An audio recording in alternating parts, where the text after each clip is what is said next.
Alhamdulillahirabbil alamin. Arrahmanir rahim. Maliki yaumiddin. Iyyaka na'budu wa iyyaka nasta'in. Ihdinas siratal mustaqim. Siratal ladzina an'amta 'alaihim ghairil maghdubi 'alaihim waladdallin. Amin. Allahumma ighfir lahu warhamhu wa'afihi wa'fu anhu wa akrim nuzulahu wa wasi' madkhalahu waghsilhu bil ma'i wal thalji wal barad wa naqqihi minal khataaya kama yunqqa ath-thawbul abyadu minad danas wa abdilhu daran khairan min darihi wa ahlan khairan min ahlihi wa qihi min fitnatil qabri wa 'adzabil nar. اللهم لا تحرمنا أجره ولا تفتنا بعده واغفر لنا وله ولإخواننا الذين سبقونا بالإيمان ولا تجعل في قلوبنا غلا للذين آمنوا ربنا إنك رؤوف رحيم.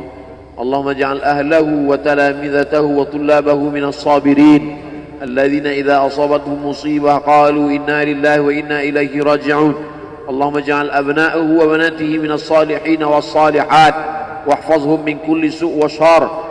اللهم اجعل هذا المعهد الذكر معهدا عظيما مباركا تخرج منه الطلاب والطالبات من المجاهدين والمجاهدات في سبيلك بأموالهم وأنفسهم. اللهم احفظهم من الظلمات، اللهم أخرجهم من الظلمات إلى النور.